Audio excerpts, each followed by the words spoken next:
Halo guys, gue dengan Ergibo. Sampai jumpa lagi di part 9 ya, tentang metode 4P. Jadi metode 4P ini saya kasih tahu lagi, ini udah versi part terakhir, saya kasih tahuin.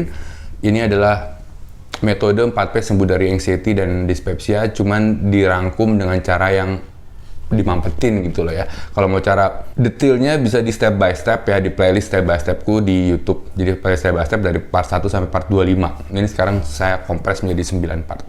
Oke, di part terakhir ini saya mau kasih lagi bahwa dari awal ya, kenapa aku suruh jaga pola makan dulu dan takut mati dihilangkan dulu, karena takut mati itu bisa menimbulkan macam-macam.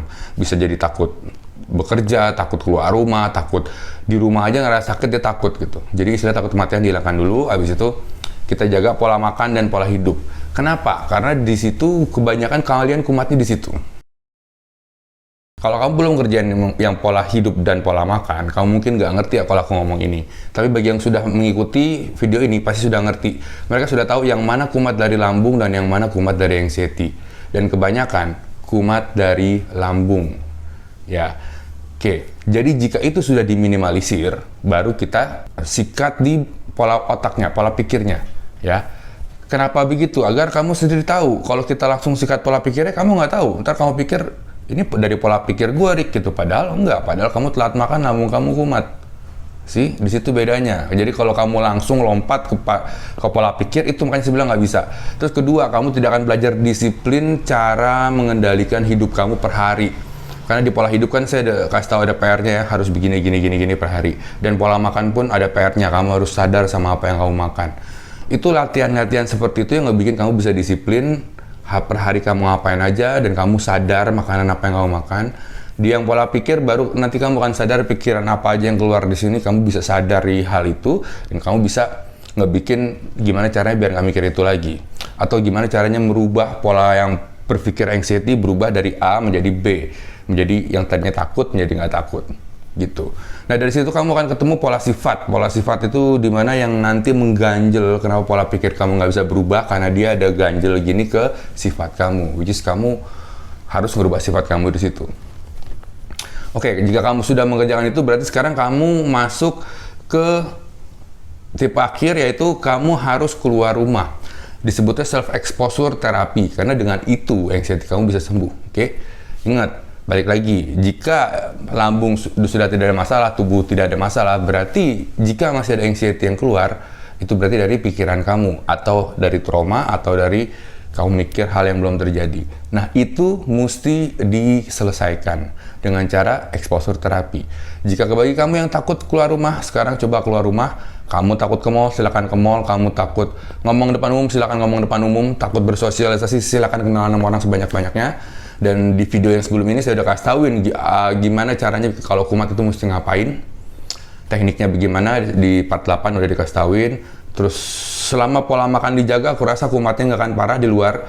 Karena perut kamu selalu terisi. Karena kalau perut kamu kosong, kumatnya 2 kali lipat lebih parah. Ya. Dan kamu sudah tahu tubuh kamu minta apa, emosi kamu lagi ngapain, pikiran kamu kemana, kamu udah tahu. Silakan keluar rumah, oke? Saya sharing pengalaman, saya dulu keluar rumah itu, saya dulu setahun nggak bisa keluar rumah.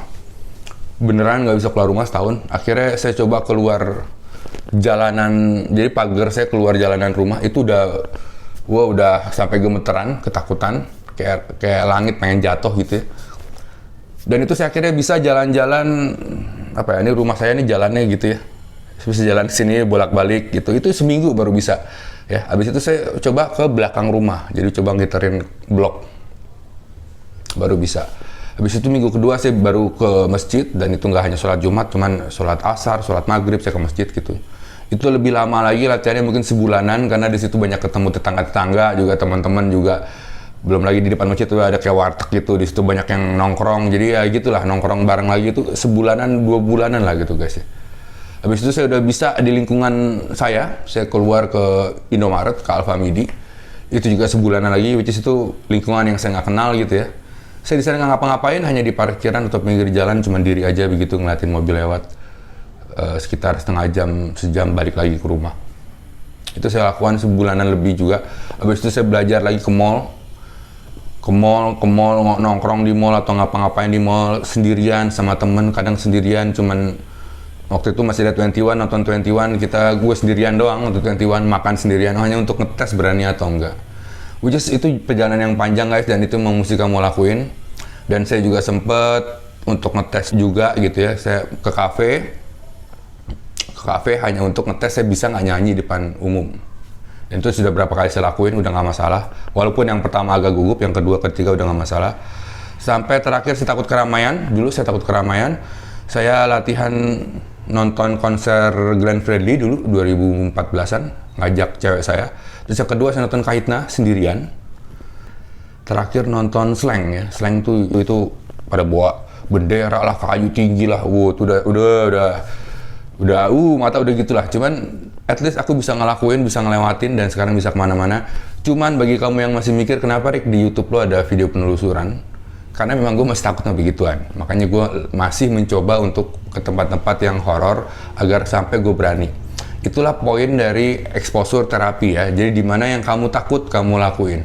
Saya nggak ada masalah kenalan sama orang. Jadi mungkin bagi kamu yang bermasalah kenalan sama orang, jika kamu cewek, coba kenalan sama cowok di luar. Bagi kamu yang cowok, coba kenalan sama cewek di luar atau di mall, kenalan sama cewek. Fine, gue juga dulu pernah ngelakuin itu, cuman di gue nggak masalah. Jadi kalau mungkin bagi kamu yang anxiety sosial, silakan lakukan itu. Bagi kamu yang hipokondria, yang takut akan tubuhnya kena penyakit berat, silakan olahraga, ya, diekspos saja, dibuat deg-degan, karena untuk olahraga dibuat deg-degan, dibuat nyampe keringet netes. Kita lihat apakah tubuh kuat atau enggak. Karena menurut saya tubuh pasti kuat. Hipokondria aku hilang setelah saya melakukan kegiatan tersebut. Oke, jadi exposure terapi itu harus dilakukan, karena kalau tidak kamu akan cemas selamanya. Kita ambil contoh misalnya seseorang takut sama korek api ya. Tidak akan menyembuhkan anxiety jika aku ngeliat korek api selamanya. Nggak akan sembuh. Aku akan masih tetap anxiety. Saya akan masih tetap takut sama benda ini. Cara sembuh anxiety adalah exposure terapi. Cuman harus sudah tahu bahkan makannya dijaga, hidupnya dijaga, jadi udah tahu badan sendiri. Jadi begitu kita takut, kita pegang, terus rasanya tuh pasti getar. Kita rasakan aja kayak rasanya getar. Cuman ya nanti kamu akan tahu lah ya, jika kamu exposure terapi perut kosong itu kumatnya gila dibandingin perut full. Makanya makan 4 jam sekali. Kamu coba pegang, masih. Kedua pegang lama-lama oke, lama-lama ketiga oke dipegang, keempat mungkin kamu kantongin, kelima mungkin kamu bawa jalan pakai benda yang kamu takutin, dan lama-lama kamu sembuh dari ketakutan itu. Seperti itu cara sembuh dari anxiety guys ya. Jadi bukan dihindari makin parah lagi. Kamu tidak bisa menghindari emosi, kan anxiety emosi dalam hati kan. Kamu nggak bisa menghindari emosi, mau sampai kapanpun nggak bisa. Gitu ya, one day kamu akan sakit atau ada tetangga kamu yang sakit, kamu akan anxiety lagi. Jadi harus dihadapi guys. Oke, dan ini harus kamu rasakan, jadi kamu nggak bisa hanya dengan nonton video ini doang, nggak bisa, kamu harus rasakan, kamu harus keluar rumah, gemeteran lagi, anxiety kumat lagi, tapi karena perut sudah dikontrol jadi nggak gitu parah. Rasakan itu, dan lama-kelamaan kamu akan mulai mengetahui dua hal, yaitu, pantes ya Erik ngomong pola pikir gue mesti dirubah. Seperti pola pikir analisator itu mesti dirubah, karena begitu kamu keluar, kamu nyobain, pasti kamu tahu lah, benar otakku masih begini, pola pikir gue masih begini ya. Dan beberapa orang susah merubah pola pikirnya, kenapa? Karena sudah gabung sama pola sifatnya. Nanti kamu akan ngerasain sendiri, kepentok di situ. Dan begitu kamu lihat video aku yang kemarin yang pola sifat, kamu list di situ, ini ada sifat gue yang ini. Serius kamu akan ngalamin itu semua jika sudah di level ini ya.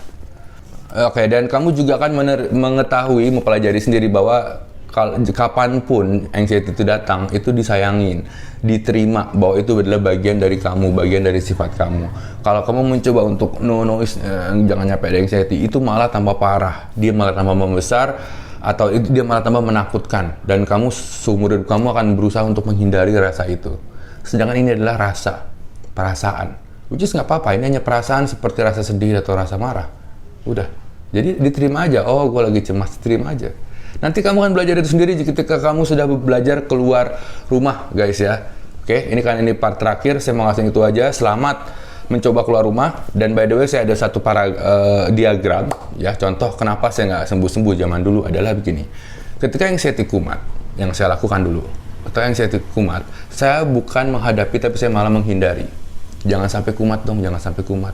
Teman saya nelfon, Saya bilang nggak bisa keluar rumah nih gue nih, urusan keluarga. Ya. Dan di saat itu saya tenang, wah tenang. Padahal anxiety saya nggak sembuh. Ya. Jadi saya kena anxiety, saya menghindari. Ini selain menghindari, itu ada beberapa orang yang menghindari dengan cara lain.